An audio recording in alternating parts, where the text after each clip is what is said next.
And some areas are dealing with storms tonight. Meteorologist Vanessa Murdock is here with a look at your first alert forecast. And Vanessa, we have a lot to talk about here in our area, but also this storm or hurricane Debbie. That's I don't right. know what it's going to be yet, right? Storm Debbie, we know there's a lot of interest. It's impacting much of Florida right now with heavy rainfall, some gusty winds. It's churning up the sea. So I want to start there and just to bring you the latest on what's happening with Debbie. Closer look now for you. This is a tropical storm.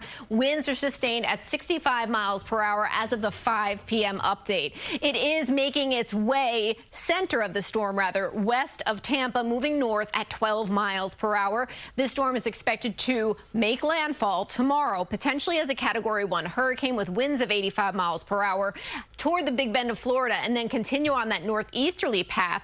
And then it will hang out over the southeast, especially Georgia and South Carolina, for days, drenching the region, bringing the possibility of historic rainfall. The National Hurricane Center is suggesting there's the potential here for up to 30 inches of rainfall along the Georgia-South Carolina line.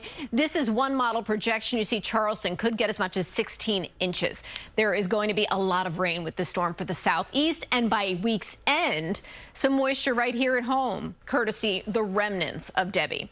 All right, this is a spectacular live look now locally, and we're going to focus on the local forecast now. Beautiful shot of the city skyline looking from Brooklyn. We do have sunset tonight shortly after 8 p.m., but we've got some light rain making its approach to the city right now and some severe thunderstorm action over the midsection of Jersey. So storms tonight will come to an end. That's what you should expect. Some patchy fog early, then skies clear overnight, and tomorrow it is back to the 90s.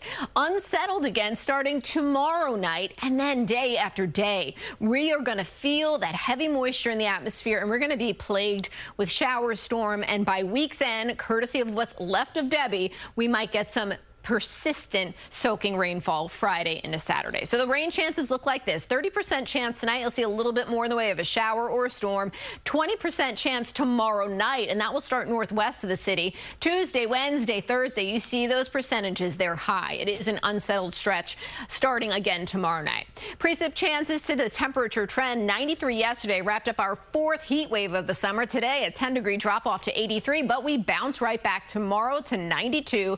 Tuesday, Wednesday, it gets cooler as the forecast becomes more unsettled. Temperatures right now at 72 in the city, 81 in Poughkeepsie, 75 in Toms River. The dew points are oppressive, still low to mid 70s. It's swamp-like out there. It's going to be overall a pretty muggy week. Then as we look at the activity out there right now, strong storms through the midsection, some light rain east of the city. Moving forward in the forecast tomorrow, there's a front approaching, and we'll see some storm action late in the day as a result. So here is a look. Tomorrow it's 92. Feels like the mid-90s out there. Lots of sun early, storms late. Then as we make our way into Tuesday, Wednesday, Thursday, unsettled. Friday into Saturday, still low 80s. And those remnants of Debbie could make a big impact here at home with persistent rainfall. Not as if we hadn't gotten plenty of rain already. So lots of rain and heat to look forward for the next week. Yeah, it will be cooler midweek, but soggier. All right. Thank you, Vanessa.